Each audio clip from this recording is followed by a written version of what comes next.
Hello, good morning, welcome. This is Samuel Trapp. This is International Flavor. You are listening to Damn Radio. Hopefully you're listening live at damnradio.com/live. And if you're the ever important JR, some very odd things have been going on in here, and I don't believe I did anything, but each song has been stopping and not just going straight on to the next one.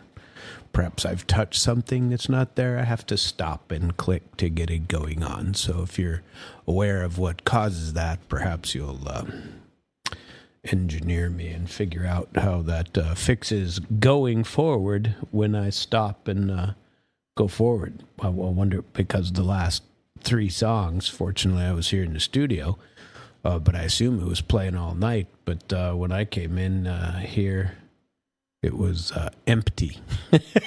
So just sorry to tell you that on the air here, but that's so it was weird going on in there, and the songs were not forwarding to the next one. So just so you're aware of that. Anyway, I am sleepless in Lake Ozark. Sleepless in the Lake Ozark Real Estate of the Art Studio. I think the last time I looked at my clock was like 4:35 in the morning. And then I went to sleep. I woke up at 5:11. So 4:35 to 5:11 is not very much sleep. And the night before, I didn't sleep very much. Saturday night, I slept like a freaking stone in, I don't know, 10 hours, some crazy thing.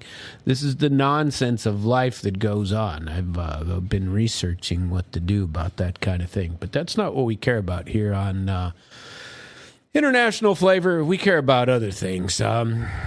I'm headed off to Kentucky tomorrow.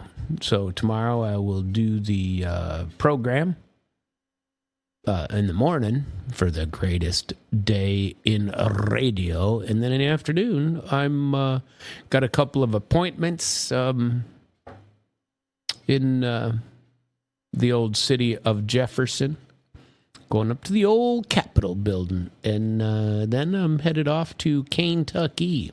Feel like I ought to be trapping beaver or something out there. I don't know, doing something exciting with my life in Kentucky. But it's going to be off to some horse race or another. I'm going with a group of people, and I'm more of a tag-along than anything else.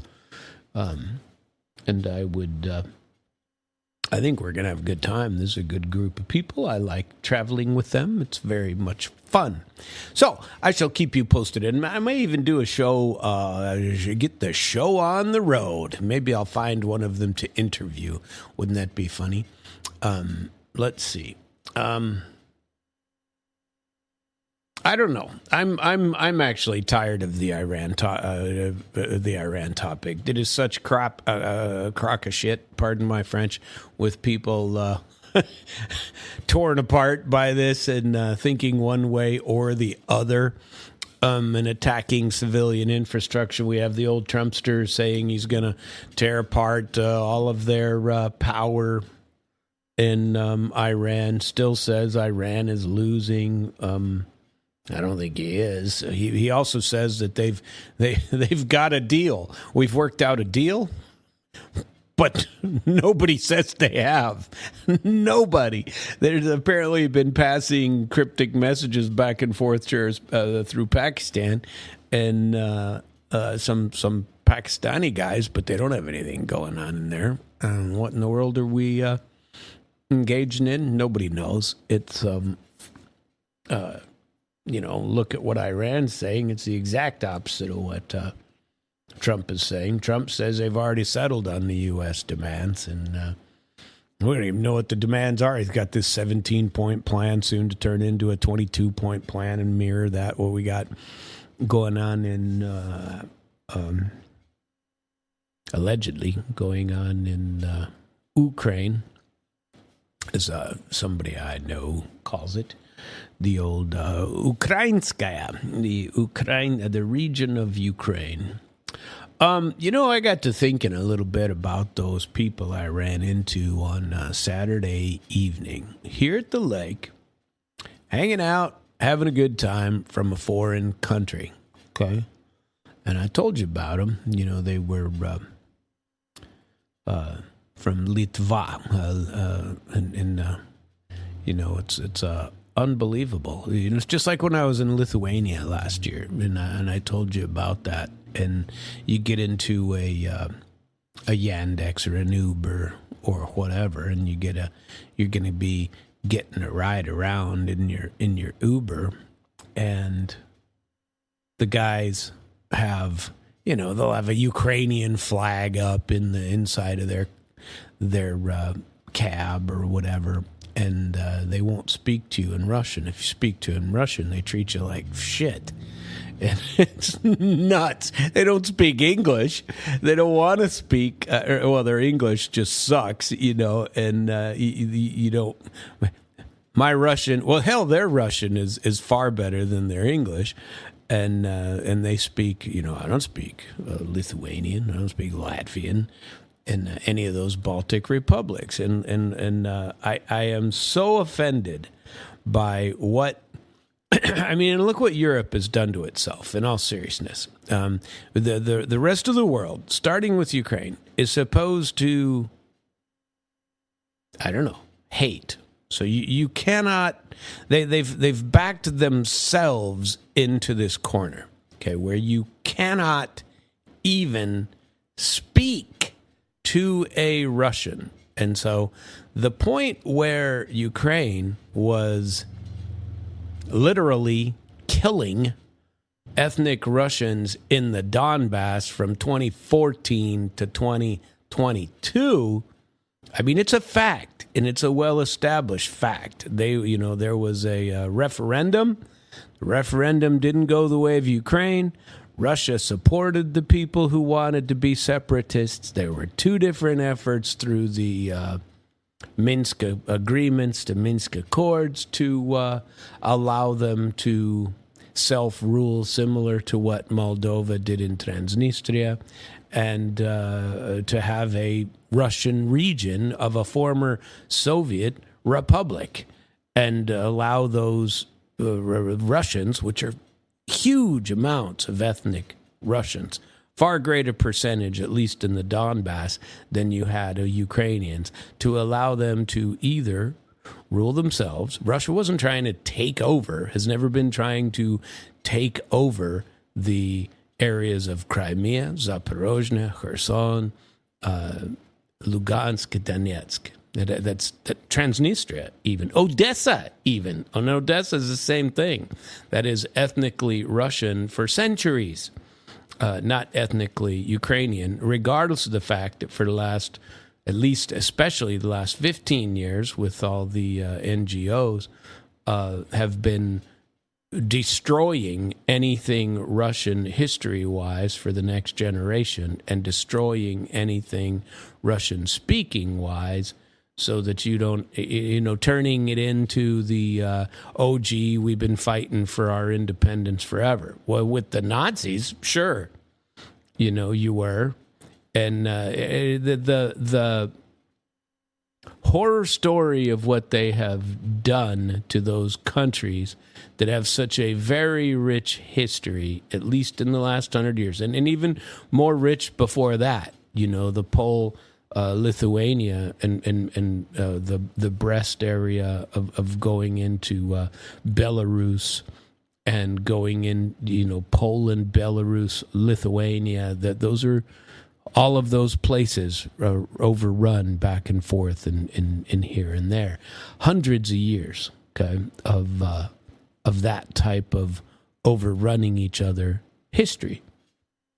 And so to go to a country that has a rich background, like Lithuania, and it's a beautiful country, except for the people. At least the ones I ran into, they were all dicks. And you go up, it's like, I ain't speaking to you in Russian. It's like, Okay, so why don't we sign like, I don't know, why don't we mime something? I'll mime a coffee so you can order something to me because you don't speak English. I don't speak Lithuanian. We both speak Russian, but we're not allowed to say it. We're not allowed to talk it. It's just friggin' nuts. And this is what I ran into here in Lake Ozark on Saturday. And it was a group of 5 or 6 of these yahoos coming over. I want like Russian. It's like, all right, well, you don't speak English. Your English sucks, And so, heck, I thought I was going to be doing you a favor coming over and speaking some Russian to you, but oh no, oh geez, what if people think that I'm connected with those horrific Russians, their culture? Oh my God, they have the culture of killers. I mean, what a bunch of nuts. And anyway, this is what we're into, and it's the same thing that we've created with Iran. This is what we're doing. This is how it's done. Okay, and especially, you think for some reason, Donald Trump and company think that just because we're the United States, we get to go over and say, take over your government. We're coming. We'll help you. They don't want us to. Okay, there may be a small amount. Just like the lunatics in Ukraine. There may be a small amount of those, and even less in Iran than there are in Ukraine.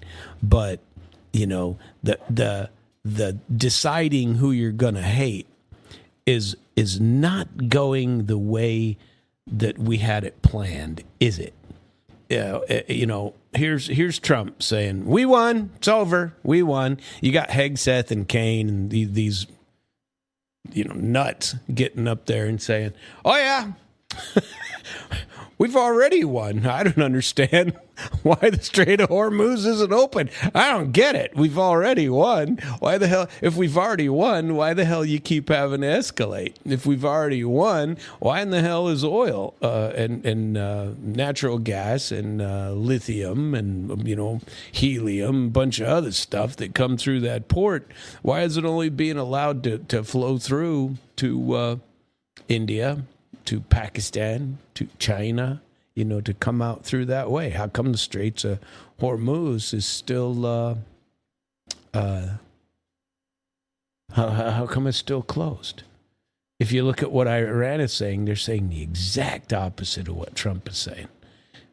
Trump, yesterday morning, here's what Trump did. He said, everything is fine. War in Iran is almost over. Iran agreed to a deal, and they're settling, which they're figuring out which demands we're going to do. And by the way, I own all the oil, just like I did in Venezuela. It's mine. Meanwhile, Iran's saying the exact opposite. They said no talks have even happened, and they certainly haven't agreed upon a deal. And they're calling out the fact that the U.S. is, they want to negotiate, but at the same time, they attack you while you're negotiating. That's history of the last year. They attack you while you're negotiating, and meanwhile, they send over thousands of troops and a number of Navy vessels and other things that are going on. So Trump goes to social media, puts up another one, says progress has been made, but if for any reason a deal isn't reached, which it will be, and if the Strait of Hormuz is not immediately open for business, we'll conclude our stay in Iran by blowing up and obliterating all their electric generating plants, oil wells, and Karg Island, and possibly desalinization plants, which we purposefully have not yet touched. Okay? That's Trump saying that. So we're going to destroy your ability to get water, power, all that other thing, right? He says the talks are ongoing, but he won't tell us who with. I don't know. This is a strange mirror into what they were doing in Venezuela too. And on top of that, the people in the government of Iran, they're not negotiating, and instead they're retaliating. They act like, he acts like, well, geez, we just, kill the next level of government. We'll have BB go in there and kill the next level of people, and then, they'll capitulate. That's that. We've been begging for that already for more than 30 days. What are we on, day 31? Today's the 31st, with start on 28th. Maybe it's day 32, right? Day 32. They're fighting back. It's not going along. We had a 5-day deadline. We had a 10-day deadline. War's going to be done in a week to 10 days. The bombing is going to destroy them all, and there's not going to be anything left. And then they're going to capitulate, and that'll be that. And I truly think they believed that. I think that they believed that they really thought that's what was going to happen. But that isn't what has happened. No deal has been struck. Strait of Hormuz is still closed. Trump is still making his threats and rattling chains and acting like he's got all of this under control. Doesn't look like a place under control to me. And what are you going to do? What are you going to do with 15,000 guys? Seriously. 15,000 troops. 15,000 troops. I saw an interesting show cut. I forget who it was. Damn it. I wish I could remember who it was. Was saying that, and I don't know the exact numbers, and so don't hold me to these numbers, but he said that going into Iraq in 91, we had several 100,000, like a whole armor division or 2 armor divisions. I mean, people, couple 300,000 people. And that's what happened. You have hundreds of thousands of soldiers there. A serious presence for Iraq. And Iraq is half the size, if that, of Iran. Far less population. Iran's nearly 100 million people. Iran is very mountainous, more along the lines of Afghanistan, that you never did anything useful in. And there was a great deal of number of people. The Iranians are saying, bring it. I'm not saying I'm for that. I don't want it. I think it's stupid and foolish. And it's not that I'm for or against Iran or America. I look at military things that interests me, and I'd like to know what that is. Well, let's just watch the posts for the rest of the week. Let's see how many more times Trump will come to us and say we're, we've won. It's over.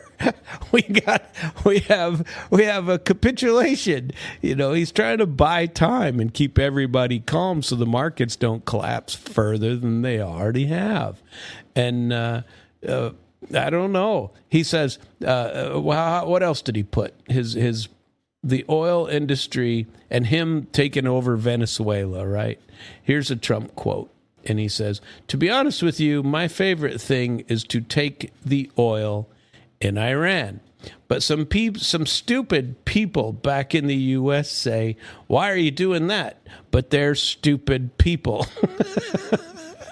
We are 1 month into this war, and Trump is, talking about, well, that's my oil. I can't believe you guys are still occupying my country. I'm king of the planet. It's, oh, shit, sorry, I shouldn't talk like that. There's something up there from the old Gavin Newsom. Corrupt and repressive must never have nuclear weapons. The leadership of Iran must go. But they did. But that does not justify the President of the United States engaging in an illegal, dangerous war that risks the lives of American service members and our friends without justification of the American people. President Trump's put Americans at risk. Now, you can agree with that or disagree with that. I obviously disagree with that theory and sending people over to die for another place that nobody gives a rip about and without any clear objective. What's the objective? Now it's got to be to open the Straits of Hormuz. What are we after? Is it nuclear? Is it because, we got to, make sure democracy is present in Iran? We got to save Netanyahu. What are we trying to do? What are we trying to do? This is going to be a long-term deal. This is not going to be, it's not going to be a short-term deal. I don't know. Wall Street Journal reports that Trump is weighing, coming in, going in with these 15,000 people and carrying out 1,000 pounds of uranium, right? He's going to carry out all of the uranium, the enriched uranium from Iran. Yeah, that's what he's going to do. He's going to go in and just like he carried out Maduro, he's going to go in and carry out 1,000 pounds of uranium, right? There's no safety measures, no safety protocols required. Just go get that uranium and carry it out. Each of you put a few pounds in your backpack and bring it on out. What in the hell? It's like, I would sure like to know how this is going to succeed. They don't even know where it is. Oh, anyway, I'm a little grumpy over all this nonsense.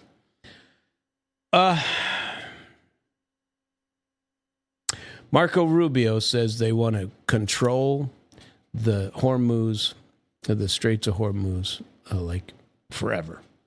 And they're not going to allow, they're not going to allow, that the U.S. will not allow. Allegedly, there's the coalition group of people heading with a whole bunch of boats to sit outside the Straits of Hormuz, okay, and pretend that they can do something about Iran blocking those straits or the Red Sea. I am so curious to see what this gamesmanship provides, but I'm disgusted and sickened as well because of the amount of death that this is gonna cause. It's gonna cause a bunch of death, and not on the sides that you think, in my opinion. The president has options available to him, and he keeps choosing, in my view, the wrong ones. Escalation instead of normalcy, following Israel instead of backing the interest of Americans. Following. That guy's not a follower. At least he hasn't been in the past. So, I don't know. I think, where am I here today? We're going to pull up some other handy-dandy info. And I want to play for you a little bit of music. I'm going to take a small break, but in order to get there, I've got to go to my history.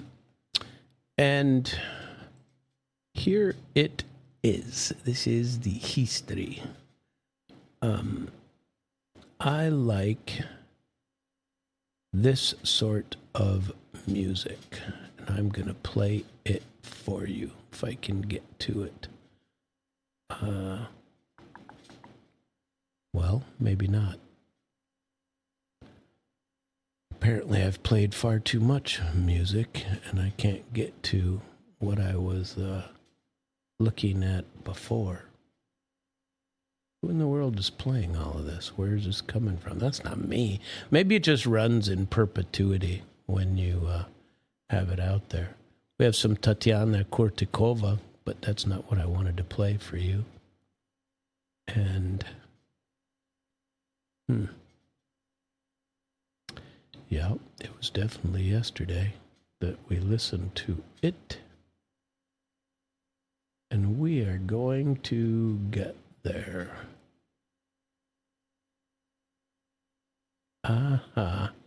All right, here it comes. I want you to listen to this because this is, I don't know if any of you listen to this type of music and what it has been played in the past. Now, when you watch the videos of these things, these are very much similar to,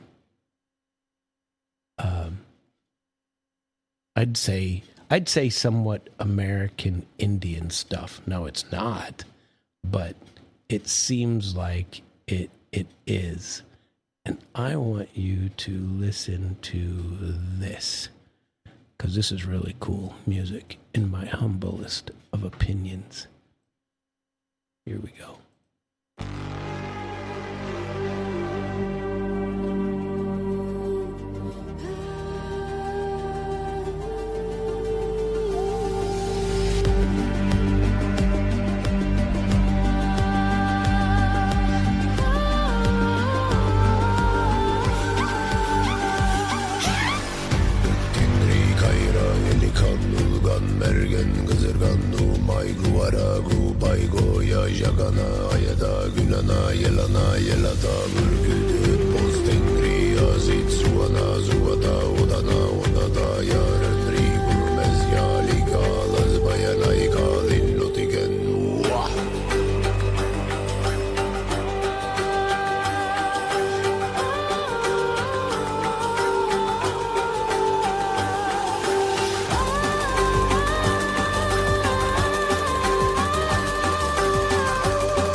I can't tell you why I like that so much. I just do.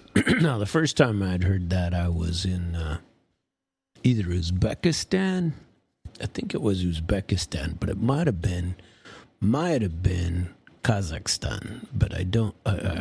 During that trip, I went to Kyrgyzstan, Kazakhstan, Uzbekistan, And the three countries spent like 6 weeks over there. It's freaking fantastic. And the food in Uzbekistan is just fantastic. And some of the best food on the planet. They make this stuff called pluff. And if you can find a place that can cook you pluff. Now, Kyrgyzstan, each one of those stands has a different version of something similar.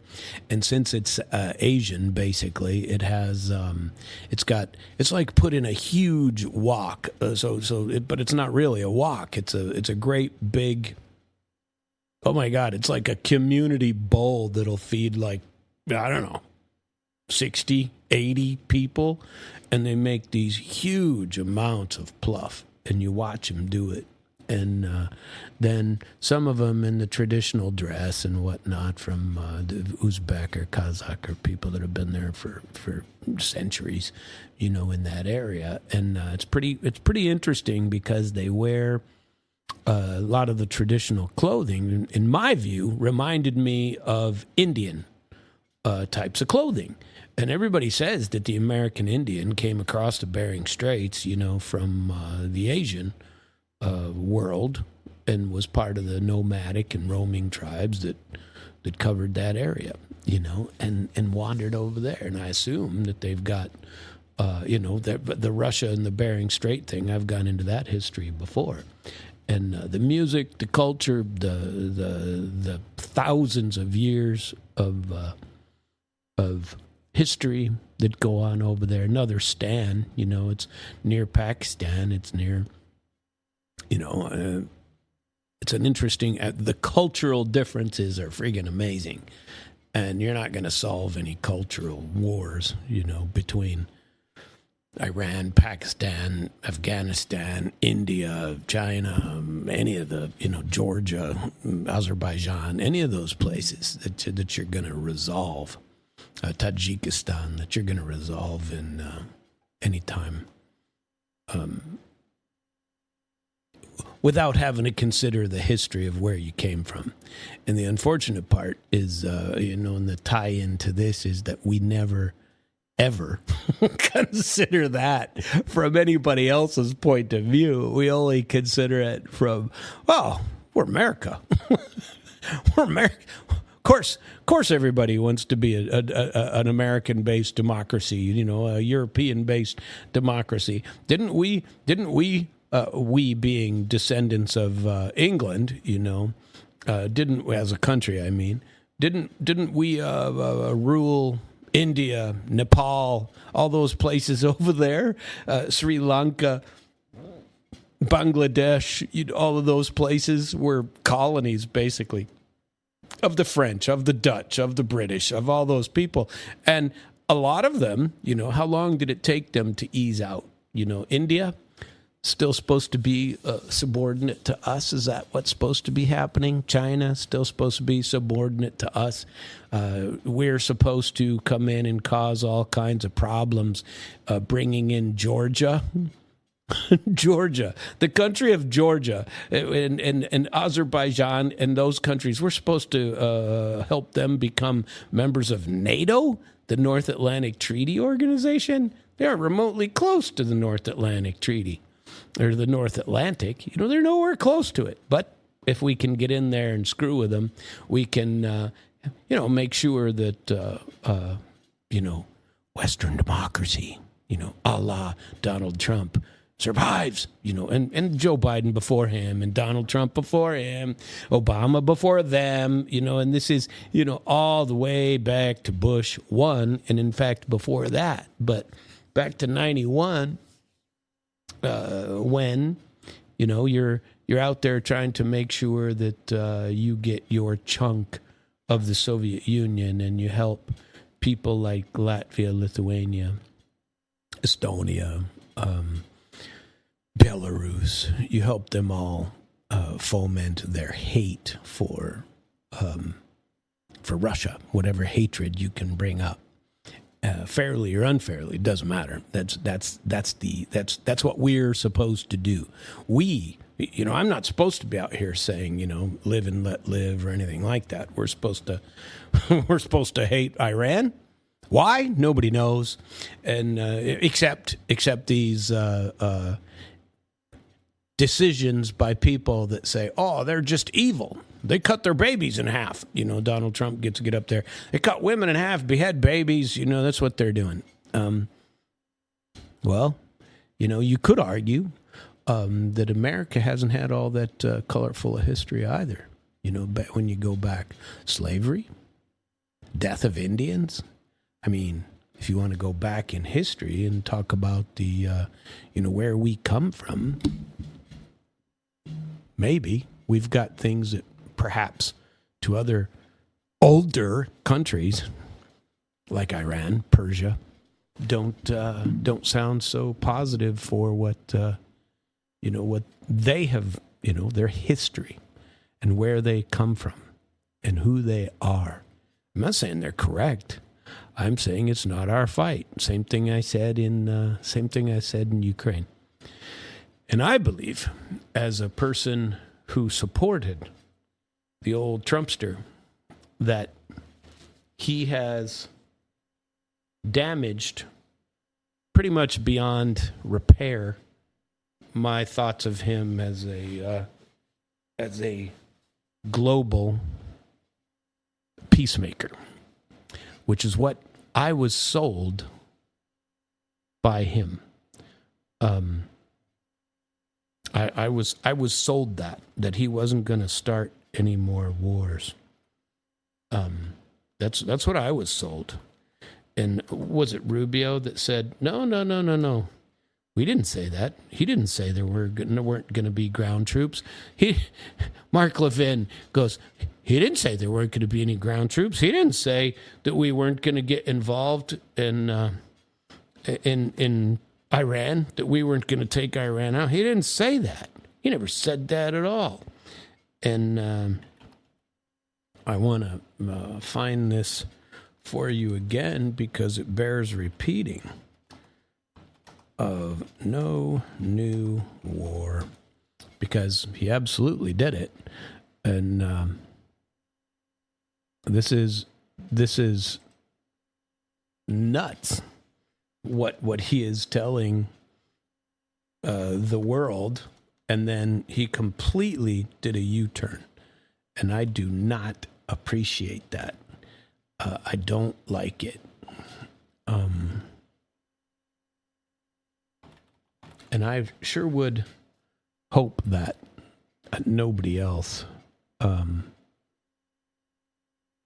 supports that kind of thing either. No new war, no more war. We don't want any of that. Let's do this again, just because it bears repeating. I've had so many people tell me, Donald Trump didn't say that. He said, you know, he didn't say we weren't going to go into Iran. That's not, no. He never said that. No, he didn't. Of course not. And so let's not listen to what he said. I am the candidate of peace. I am peace. People don't believe that. People don't believe that. A vote for Donald Trump is a vote for a man who wants to end wars, not start them. We do not want war with Iran. We actually want peace. The Iranians are clearly not very good at war. Perhaps they should follow President Trump's lead and give peace a chance. Kamala's campaigning with warmongers like Liz Cheney. How do you think that is? She picks Liz Cheney, whose father virtually destroyed the Middle East. You know, Liz Cheney, she talks big, oh, I want war. She always wants war. Every time I was with her in the White House, we should attack this nation, that nation, nations that people never even heard of, we should attack. She's a big tough guy. She sits back in Washington, oh, we ought to go and attack Iran, Iraq. We're going to attack everybody. That's why I broke up with her. All she wanted to do is go to war with everybody.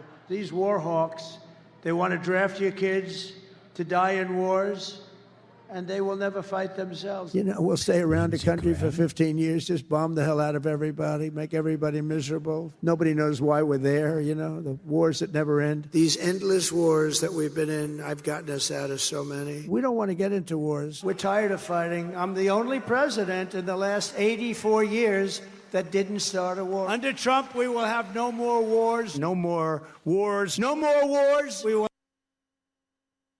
Under Trump, we will have no more wars. Curious. We'll have prosperity and peace. We will have prosperity and we will have peace. Remember, I'm the president of peace. They said, he will start a war. I'm not going to start a war. I'm going to stop wars. He's going to start a war. I said, no. My rhetoric is going to keep us out of wars. And that's what happened. My proudest legacy will be that of a peacemaker. That's what I want to be, a peacemaker. We will measure our success not only by the battles we win, but also by the wars that we end, and perhaps most importantly, the wars we never get into. Our president will start a war with Iran because he has absolutely no ability to negotiate. He's weak and he's ineffective. I believe that he will attack Iran sometime prior to the election because he thinks that's the only way he can get elected. Isn't it pathetic? Yes, it is. I am very much against it. I truly am. So,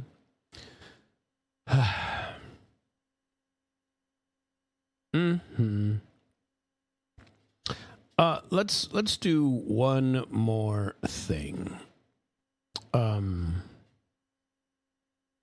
Let's read this little deal here. Spain. This is published yesterday. Spain has closed its airspace to aircraft linked to the U.S.-Israeli war on Iran, which is deepening the rift with Washington over the now month-long. It's only going to be 5 days, then 10 days. On Monday, Spanish Defense Minister Margarita Robles said that aircraft taking part in operations against Iran will not be allowed to operate in the country's airspace, including U.S. jets based in other NATO countries such as the UK or France. Madrid had already barred the use of the jointly operated Rota and Marón de la Frontera bases in southern Spain for strike missions. Robles told reporters that Spain would not participate in or contribute to a war initiated unilaterally and against international law, echoing Spanish Prime Minister Pedro Sanchez, who branded the U.S.-Israeli campaign as illegal, reckless, and unjust. Around 15 U.S. KC-135 tanker aircraft have been relocated to bases in France and Germany, according to Spanish media. With Spain's airspace off limits, long-range B-52 and B-1 bombers operating from UK's Fairford Air Base must now fly longer routes, reducing operational efficiency and forcing trade-off between fuel and payload. Madrid's decision, first reported by El País, is the most significant public break with Washington by a major Western ally. Since the 2003 Iraq invasion, when Spain allowed the U.S. use of its territory despite domestic opposition.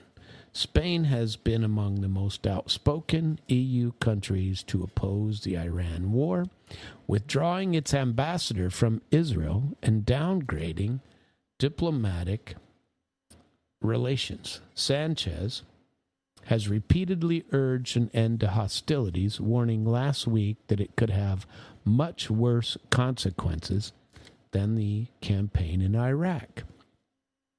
Spain's defiance has drawn criticism from Trump, who has threatened trade measures and recalled Madrid's failure to meet NATO's 5% defense spending. They said they weren't going to be higher than 2%, at least that was 4 or 5 months ago.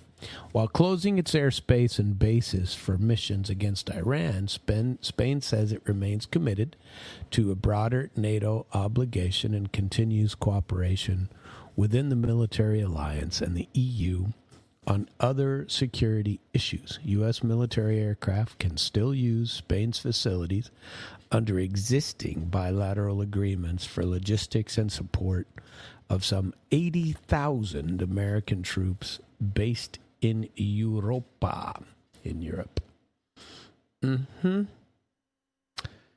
Well, a Russian tanker, I think 2 tankers, I heard it was 2, that two tankers, one carrying crude oil and the other one carrying liquid natural gas, arrived in Cuba.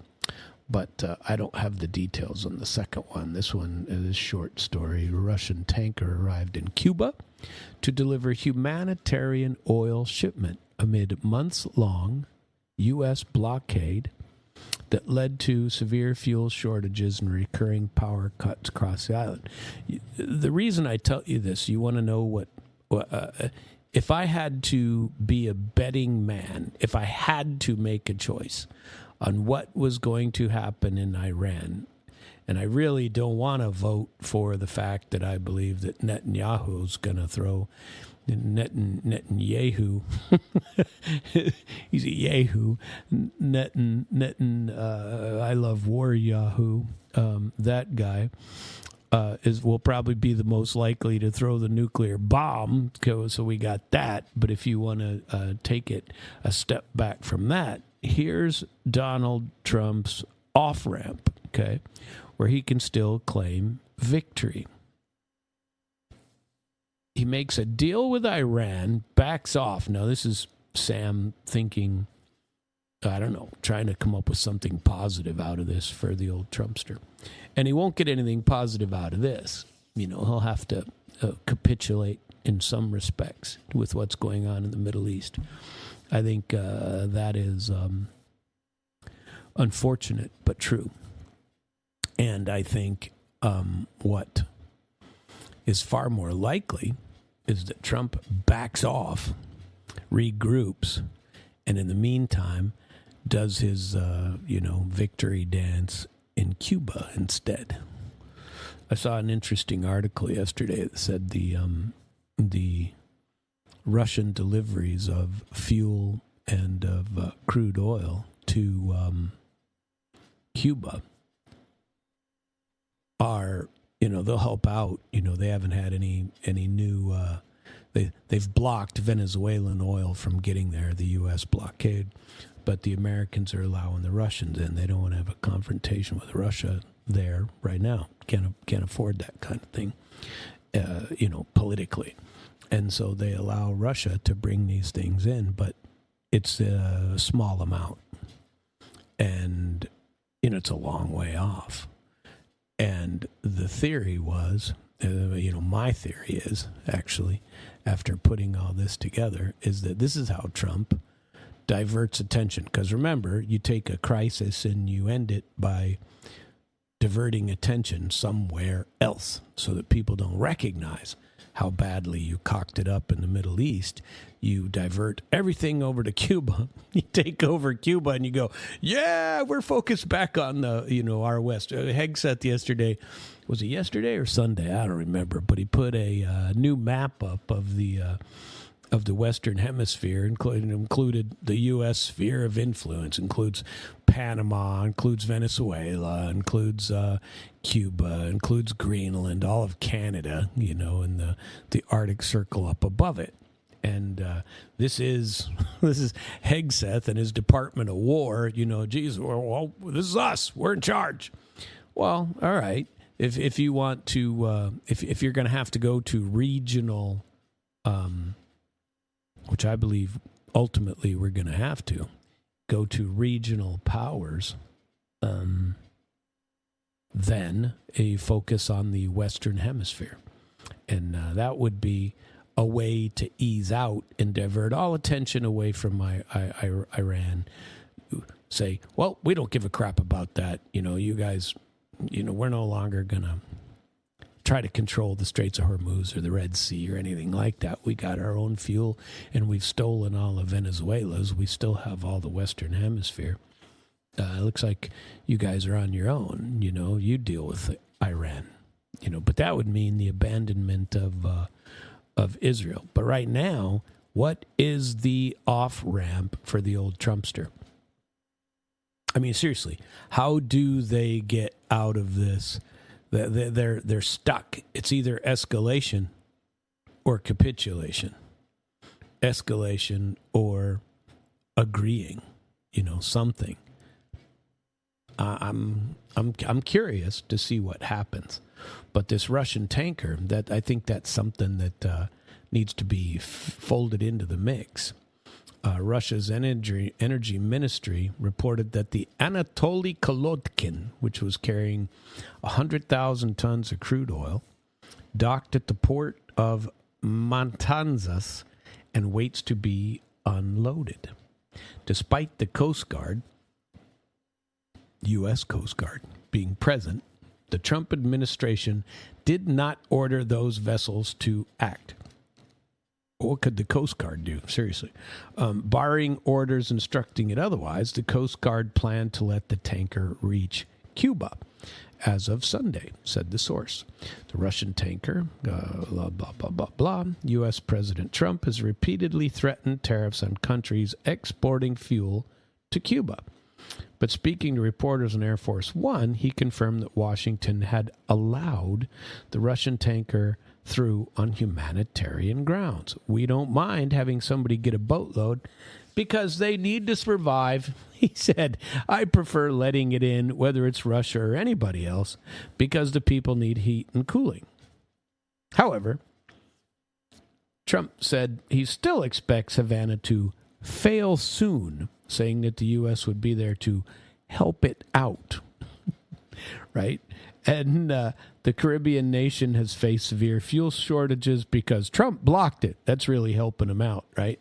Multiple international fuel deliveries have been disrupted. Vessels linked to Havana struggle to secure supplies. Some have been turned away or intercepted. One escorted away from Cuba. Earlier this month, Havana agreed to enter into talks with Washington to bid to diffuse tension. Cuban President Miguel Diaz-Canel confirmed the negotiations were ongoing and aimed at finding solutions through dialogue and bilateral differences between nations. However, Trump has not abandoned his intention to take over the island one way or another. On Friday, he said Cuba could be next, following, Venezuela and then Iran, then Cuba. I don't get it. This came, when did this get published? The day before. U.S. President Trump said Cuba will be next in talking about the success of his operations in Iran and Venezuela. The threat came amid, despite Havana agreeing to talks with Washington in a bid to find solutions through dialogue and bilateral differences between the nations. Speaking on the investment forum in Miami Friday, the president said his policy of peace through strength, including the raid to abduct President Maduro in January and the war on Iran, have been very, very successful. I built this great military. I said you'll never have to use it, but sometimes you have to use it. And Cuba's next, by the way, he told the audience. But pretend I didn't say that. Please pretend I didn't say it. Please, please, please, media, please regard that statement. Thank you very much. Cuba's next. Trump has repeatedly threatened to take Cuba, warning of a total oil blockade and tariffs on countries supplying fuel to the island. Cuba faces severe fuel shortages and power cuts. On Saturday, Cuban Minister Bruno Rodriguez condemned Washington's blockade, calling it brutal onslaught. For more than 67 years, the U.S. has imposed economic warfare against Cuba with the intention to harm the economy and deny access to markets and technology.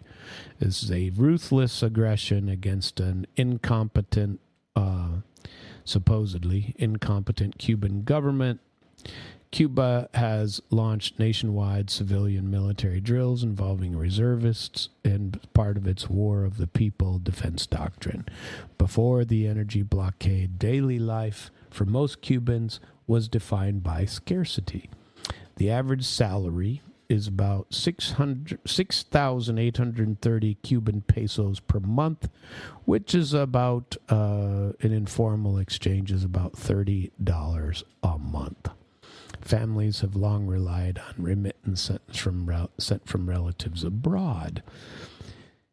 Yep. Net emigration surpassed 500,000 in the 2 years leading up to the crisis. You know, there's a lot of Cubans in Russia. Did you know that? There's quite a few of them. I don't know. Iranian ambassador to Russia, a guy named Kazim Jalali, said that Tehran is a rational player not looking for war. Iran does not currently need negotiation and remains a rational player not looking for war. This was on the show that Sanchez Effect. I played you part of it, a different version of it last week. He said Iran has never denied peace talks, but says there must be proper conditions before any dialogue. Iranian diplomat dismissed Trump's claims that Tehran is negotiating with Washington and says that these statements are completely false. He noted that Iranian officials repeatedly denied the talks and said some Americans, have sarcastically written that Trump is, this is true, Trump is almost surely sitting in front of a mirror negotiating with himself, is according to this Jalali guy. Jalali argued that Washington is talking up negotiations to undermine Iran's internal unity and control energy prices, because there's a lot of people making a lot of money off the fluctuating prices of oil, a lot of them. And how is it that they always seem to know, 5 to 10 minutes before the announcement that this is going to occur, and then everybody makes their billions on the manipulation of futures and the markets. Jalali is pretty blunt about it. He says this is an attempt to control energy prices, and at the same time, Trump and Israel are planning to strike Iran some more. White House Press Secretary Carolyn Leavitt said on Monday that talks between the U.S. and Iran are going well. No details, though. Nobody can tell us who they are speaking to. Oh, it's a high-up person. Nobody tells you who it is. Why is that? She claimed that what is being said publicly is much different than what's being communicated to us privately. Well, tell us who you're talking to then. Why can't we know? If there's really somebody negotiating, call them out. You quit saying, oh, no, we're surely doing a lot of negotiating. Who the hell are you negotiating with? They aren't talking to Witkoff. Nobody's talking to him. You can't tell us who the negotiation team is. Obviously, there's no negotiation team. What would be the point of hiding that? Seriously. Somebody riddle me this, right? Crazy. Let's see. Wow, here's a new one. Did you see this video? I haven't seen this. Honolulu. This occurred in Honolulu. They had this Sunday, they had this No Kings. So when I I still live I have a residence in Florida, let's put it that way. And so, I still can, go back and forth and whatnot. And get this. you'd see these no kings protests against Trump and his domestic policies. No, I'm not for any of that. Domestically, I'm generally for the old Trumpster. Internationally, the guy's a mess. And the cheerleaders he's got in the Department of War are a bunch of lunatics. And however, nationally, I'm generally supportive. Let's call it that. Now there's been footage in Hawaii that shows a man wearing clothing resembling immigration's customs enforcement uniforms, a guy being attacked in Honolulu. Protesters took to the street across all 50 states on, it wasn't Sunday, it was Saturday, to oppose Trump's administration, including the flagging economy, rising costs of living, conflict with Iran, immigration enforcement tactics. Video circulating online from a No Kings protest in Honolulu shows several people assaulting a man wearing clothing of ICE, striking him in the head, knocking him to the ground before others intervened. According to the Honolulu police, an incident occurred Saturday night. 15-year-old was arrested on second-degree assault charges in connection with the attack, although authorities have not confirmed whether the man was actually an ICE agent or not. Organizers estimate that at least 8 million participants took part in more than 3,300 events nationwide in the latest No Kings protest, making it one of the largest single-day protest movements in recent years. Earlier rounds in the protest gathered over that can't be right. Earlier rounds gathered 5 people in June last year and 7 in October last year. I don't think that's correct. They got their numbers incorrect, but that's literally what it says in the article. Largest of the protests took place in New York, Dallas, Philly, and Washington. Said that 40% of the demonstrations were held outside major cities. The main event was held in Minneapolis, which is the focal point of the administration's hardline immigration crackdown. How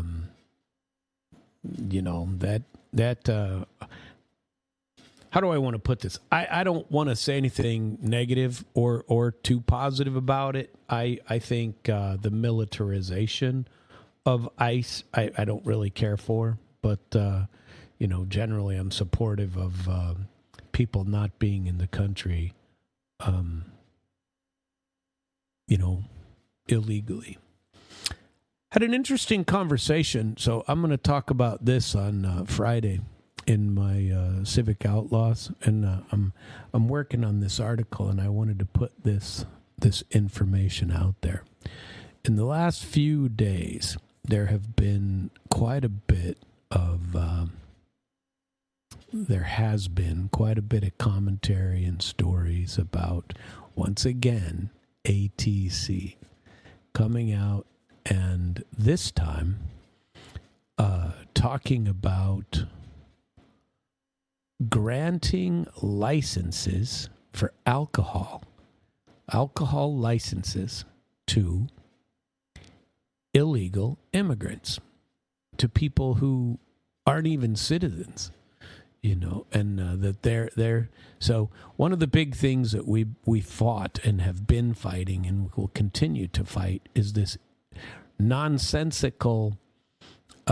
Remember me talking about the article, or if you don't, you can go out to civicoutlaws.com and read one of the first articles or listen to one of the first of the, I think so far, I think I've been doing it 7 weeks for Civic Outlaws. And I do that every Friday from 7 a.m. to 8:30 a.m.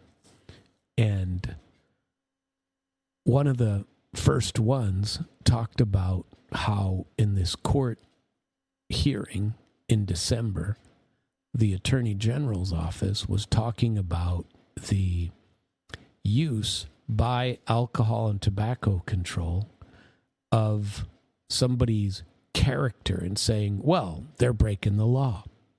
This person is breaking the law. because who knows what. One of the statements was the officer was able to hide a beer under his jacket and walk out with it, even though the door, there's a sign on the door, and like there is in every place, that says no alcohol beyond this point, right? You have to have procedures for that. Perhaps a camera, perhaps this signage that tells people what it is. But you don't have to necessarily have a person standing there frisking people as they walk out the door. So one of the things of this particular license alleged violation was the officer hides the alcohol, runs outside with it, and then says, you broke the law because I was able to run out with a beer. Okay, and then that discussion came out in one of the first articles I wrote, where the talking about breaking the law means, according to ATC, in their sole discretion, and they can punish you before you ever get to have a judge hear it. Your punishment costs you, a lot of business, a lot of your business, because they claim that you are, that your character is flawed because you're breaking the law, right? Well, by the same token, if you're giving an alcohol license, a liquor license to sell liquor in your Mexican restaurant, and you're an illegal, well, how in the world is that character not analyzed? Remember Judge Stumpy I told you about in the questioning that he did in the transcript of this was like, all right, suppose I'm going 73 and a 70. Is that enough to bring about this character flaw? And the AG goes, well, that'd be ludicrous, Judge. That'd be ridiculous. Nobody would do that. But, say somebody's getting raped in the back room, that's a crime. Well, yeah, but somebody would call the police too. Obviously, that's a little bit different. But is it the crime that's going to be attacked as a crime? Or is it a license that's going to be attacked as a license? And that's the discussion. But I'm going through and finding out what I'm trying to do is get enough sunshine information to discover, and I'm going to have to do it again, and it might take me a little bit, so I could be a week off before I get all of the information that I'm trying to get, that I'm interested in gathering, that it could be that these people, that the targeting, you can't, how do I want to put it? That the people who are granting the licenses are okay with people being illegal. That's not considered a crime, right? In a lot of spheres, it's not. That's just, they're trying to better their lives. Well, so's everybody else trying to get a liquor license. They're trying to maintain a business. Who are you to pick and choose? And by the way, this is the argument. Which violations of the law affect your character, right? Is it the officer sneaking out with a bottle of alcohol and claiming that you broke the law because you didn't stop him? First of all, I think that's entrapment anyway. You go break the law yourself and then use it as a way to say somebody else's character is flawed. Well, what about the officer? What about the agent who snuck it out the door in the first place? And contrary to what the sign says on the front of it, all you got to do is have a procedure in place. Your procedure is, we have a sign, we randomly check. If we see anybody, we stop them. Okay, but that doesn't mean that people aren't going to get away with it sometime. I remember I walked out, I was in downtown Columbia, and one night, some kind of a pub crawl or something like that. I forget what they call them. I guess it's a pub crawl when you go bar to bar to bar down on whatever that main street is in Columbia. And you go bouncing around. And I remember getting stopped by the police about 4 blocks away from where I walked out of a club carrying a drink, and I had the glass and everything. I'm walking down the street carrying a glass, and I never even thought about it. I wasn't drunk, I was just I walked out the door with it. Nobody said anything. I suppose that arguably, my character is flawed for life because of that, because I wandered out without a beer. Well, what about the officer who did it intentionally to entrap somebody into saying that, geez, look, they're letting people walk out the door. Why? Because I got away with it. What? That's nonsense. At any rate, crazy stuff, and we're going to get further into that on Friday. Is my plan to put some of that out there. Let's see. I wanted to do a bit of a follow-up, speaking of criminal things. Let's see. And I always wondered about this, and I'm going to get on the federal court website for which one is it? Eastern District of New York? I don't remember. But where Maduro and his wife Flores are being held. According to Maduro's son, U.S. prosecutors have nothing on Venezuelan President Nicolas Maduro, abducted by U.S. commandos in early January and indicted on several charges relating to drug trafficking and weapons possession. National Assembly deputy and his son, Nicolas Maduro Guerra, has stated. A member of Venezuela's National Assembly, he said his father's defense team has presented arguments during the trial. There is no evidence that Maduro and Celia Flores committed crimes, he stressed.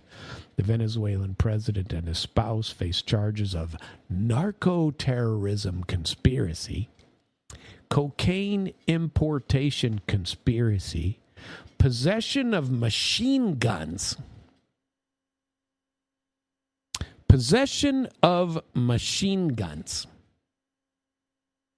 and destructive devices. What? You're not allowed as the president of a foreign country to possess machine guns and destructive devices, and conspiracy to possess machine guns and destructive devices against the United States. As a foreign leader, you're not allowed to do it. So you can arrest anybody. You could arrest them. You could arrest them for being an enemy of America, right?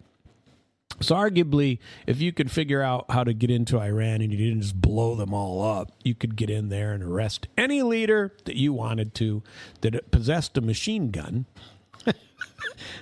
I've got to download these, and I've been meaning to do it for a little bit because this Maduro thing, I think, is a hugest of jokes, and it's the most illegal of BS. There was zero international law being followed, and they got extremely creative with bringing a person into another country. Okay, so if I go to, another country and engage in bribery with somebody, it's not illegal in some other countries. In other countries, it's actually a time-honored tradition, that people, that's part of the cost of doing business, is doing, bribery, paying the fee, paying the freight, right? And how in the world are you going to charge someone with a crime? Most of jurisdiction requires it to be done in the jurisdiction. If you commit murder in another country, you can't be charged with it here. It's nonsense. And in general, now there's got to be some pretty creative. They brought him here in order to charge him. So they kidnapped him in order to get jurisdiction over him. Okay, so breaking the law in order to enforce a law is something I've been bitching about forever. You've heard me talk about this, where it's a time-honored, it's very positive policing. If the police lie to you in an effort to get you to talk, that's considered good police work. But if you lie to them, even inadvertently, it's a crime. You can be charged with lying to an investigator as a separate felony, separate crime. I disagree with that, always have. I think it's BS. Of course you're going to lie to him. It should be on you to prove the case without trying to get him to lie. Well, that's why your lawyer should always encourage you to shut your mouth and not talk, right?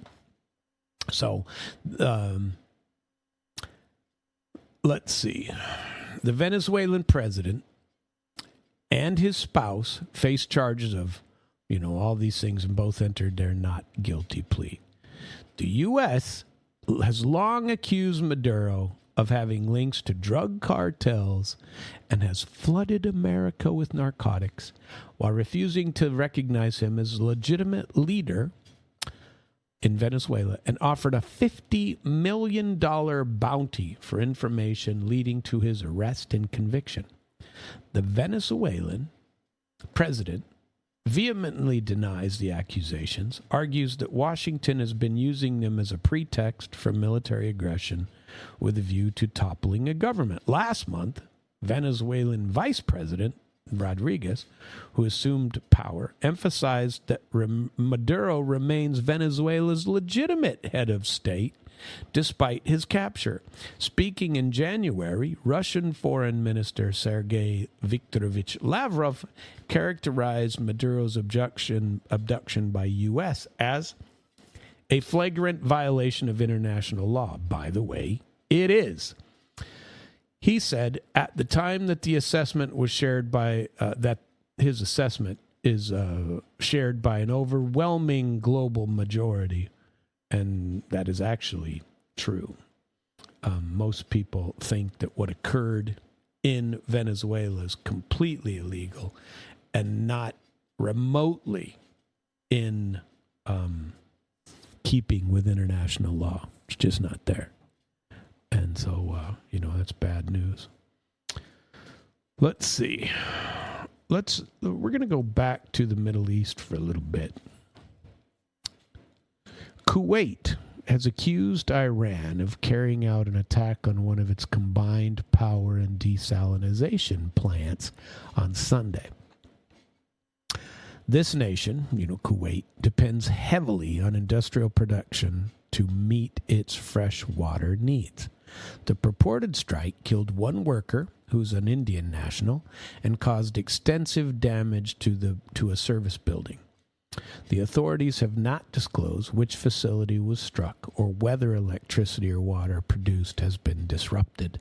The spokeswoman said emergency teams are assessing the damage and urge residents to ignore speculation.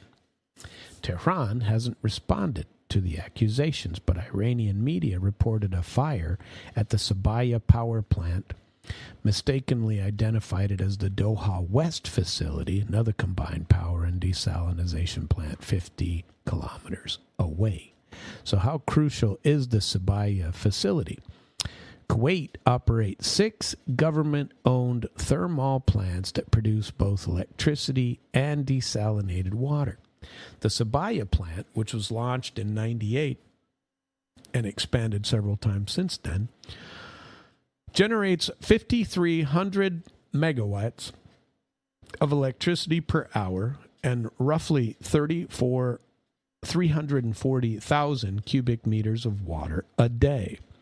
The country's largest single water producer, the Al Zur South plant, has a capacity of pretty much double that at 670,000 cubic meters per day. Water scarcity is a defining challenge in that region. Kuwait is particularly constrained. According to the UN, it has access to 4 cubic meters of naturally renewable fresh water per person annually, compared to 296 cubic meters in relatively water-rich Oman.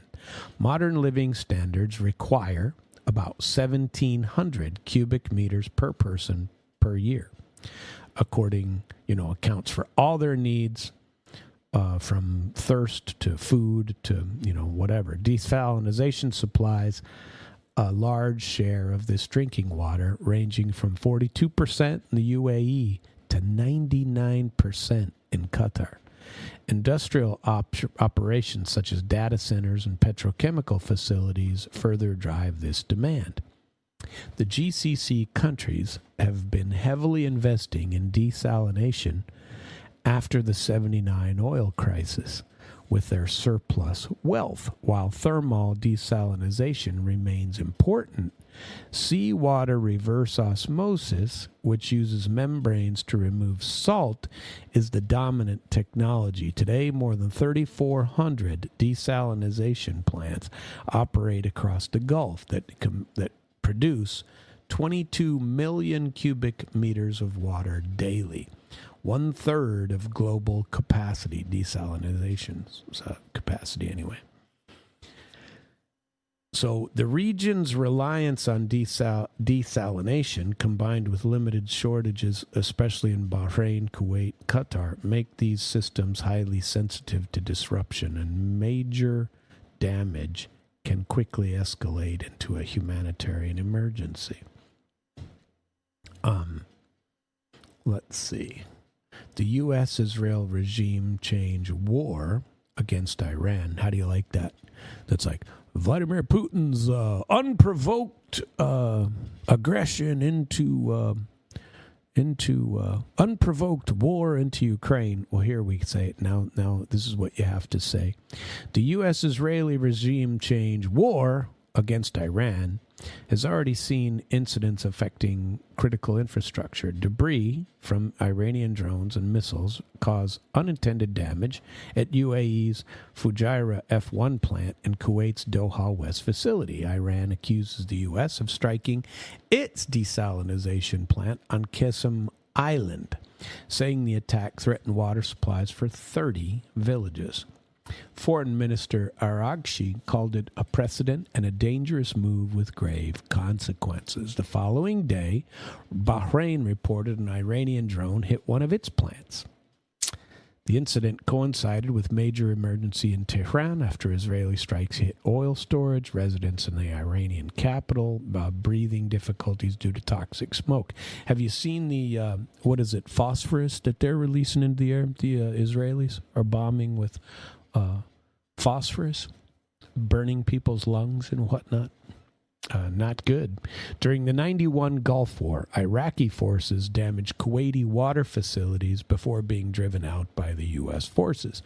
Offshore oil spills, believed to have been deliberate, also threatened filtration intake systems, which are more vulnerable to pollutants than thermal. Kuwait was forced to impose water rationing and import. In Yemen, Saudi-led military operations in the 2010s included strikes on desalination. Meanwhile, Houthis forces targeted Saudi plants with missiles in 2019 and 2022. More recently, Israel's military campaign in Gaza following the 2023 Hamas attack caused widespread damage to desalination systems. This is not going to end well, no matter how you slice it.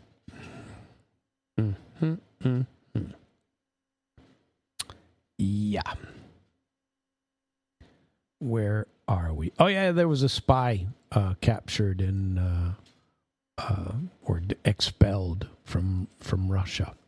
The Moscow has expelled a UK diplomat, a British diplomat in Moscow, stripped of his accreditation and ordered to leave the country after conducting intelligence and subversive activities under the cover of his embassy post. The officer, identified as Albertus Janse van Rensburg, served as second secretary at the UK embassy in Moscow. According to the FSB, the diplomat deliberately provided false information when applying for his entry. And that violates Russian law. The FSB said it had recorded attempts to obtain sensitive information during informal meetings with Russian experts in the field of economics. The diplomat has been given 2 weeks to get the hell out. The Russian Foreign Ministry summoned the UK's charge d'affaires, Danae Dolakia, to officially lodge a protest. In brief appearance outside the ministry, Dolakia was seen arriving with Van Rensburg before entering without commenting to journalists. So there's been some a great deal of discussion over this in the last 24 hours, 48 hours. So Ukraine has been attacking very far north into Russia with drones. And in the last 48 hours, there have been several drones that fell in, that crash landed or blew up or whatever in Finland. Okay? Now, Finland has a border with Russia. And so in order to get to St. Petersburg, people have been, you'd have to fly a hell of a long way from the Ukrainian border. So what they're saying now is, and it appears to be the case because Finland's even saying it, that Ukrainian drones are flying over Finland. Curiouser and curiouser. So why? I mean, that would mean, I suppose, that you could use Iran. Let's say this. Suppose Iran used Egypt to fly over their airspace to bomb Israel. That's a similar, right? That's a similar,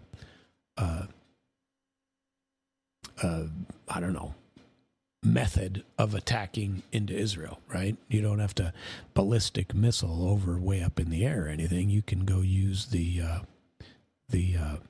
airspace of Egypt, just like, and they're saying that just like earlier in this broadcast here, talked about Spain saying American planes cannot use Spanish airspace. Well, either Finland is allowing, Ukraine to use its airspace to attack Russia, and therefore Russia should be justified in attacking the Finnish airspace. Very curious. We wonder how it's, rules. Where are they, and how do they count? And do you have to be upfront and open about it? Or does doing so make you one of the enemies? Or did Finland even know that this is what was occurring? We don't know. Well, we're gonna ease on out of the program today, and I'll stick around to make sure that the music transfers properly. I'm not sure what has occurred way back in the beginning of the show when I was talking about it, but there was a couple of periods of no music, which is really weird. It wasn't just going on to the next song like it usually does. At any rate, I am Samuel Trapp. This is International Flavor. Tomorrow